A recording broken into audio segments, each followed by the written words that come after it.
Hello guys, my name is Amit Sani. 31st of May it is, and it is the last lesson of PIB analysis by me, and tomorrow we will be starting the Mission 2020 MCQ series, and I'll be taking important questions from the static portion and from the MCQ portion. Today we are gonna assist again the prelims aspirants and some data which is there in the PIB lesson and some important history questions, the personality based questions we will discuss. So a lot of data is there, so we will not waste our time. Let's start the lesson. These are the numbers that you can call and you can ask for these pendrive courses, and all courses are available at 60% off, created by experts and selected people. So you can ask any kind of query regarding the population research centers. These are established by this Ministry of the Health and Family Welfare. 18 are there in number in 17 major states and UTs. So they are not there in every state and UT. And out of these 18, 12 are under some universities and the institutions. So that is important. And you see, they are very much helpful in evaluation of this NRHM program and the family health surveys, longitudinal aging study in India, and rural health mission, DLHS, the district level household surveys. So everywhere it has given a lot of contributions. So the news is regarding this particular PRC that we need to reinvent these important bodies, and these are very important research centers, and their work is based on the family planning, demographic research and biological studies and qualitative aspect of population control. And these are the burning issues for India. You see, if we talk about urbanization, first we need to talk about the population pressures and the population studies. So that's very, very important. Okay, next question is regarding MMTC. Recently it has recorded a humongous growth for the last 1 year, and Metals and Minerals Trading Corporation, it's a PSU, Mini Ratna PSU, and Asia's biggest gold and silver importer. That is correct. And it has the distinction of being largest exporter of minerals from India. That is again correct. It handles exports, and in importing these bullions and all, it plays a bigger role. India's largest bullion trader. That is correct. Bullion, these gold, silver, these are called as bullions. So in this trade also, it is the largest body here.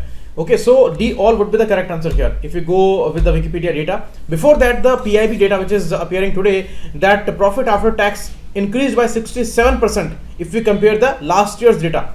Okay, last year it was at 48.84 crores, and this time it is 81.43 crores. So that's a great growth by MMTC. You see, it is the largest international trading company of India as a PSU, and only PSU which has got this 5-star export house tag with it.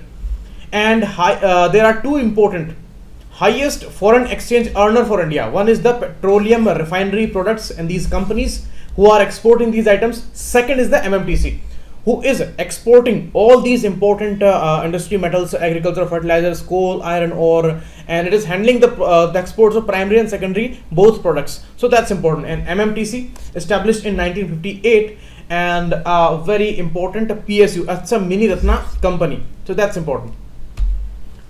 These are the distinctions of this particular body. And now the questions from a history section. You see, every year UPSC asks 1 or 2 questions based on some history, based on some the personality and their life events, or maybe they will be giving you some quote or something like that. Then you need to recognize that. Recently the question was regarding Lala Lajpat Rai, and before that the question was regarding Gandhi's publications and all. So now we will take some questions, and a lot of data, a lot of facts are there. So please listen carefully. This is a time for shedding tears. This diamond of India, this jewel of Maharashtra, the prince of workers, led to eternal rest on the funeral ground. This thing was said by Lokmanya Tilak and Gopal Krishna Gokhale.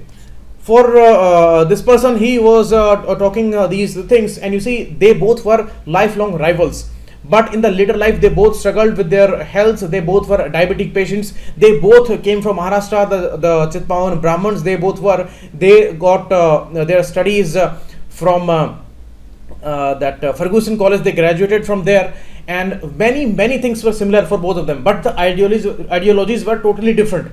Okay, so he put aside all these rivalries and differences and all, and when Gopal Krishna Gokhale, he was cremated there, then Tilak cried a lot, and he said all these things about him. So that was a very emotional moment in the Indian history.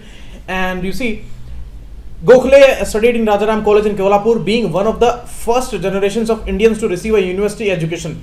Graduated from Elphinstone College in 1884, and a great admirer of theorists as John Stuart Mill and Edmund Burke. You see, nothing is less important here. Nothing is less important. I'm telling you, UPSC is asking all these things.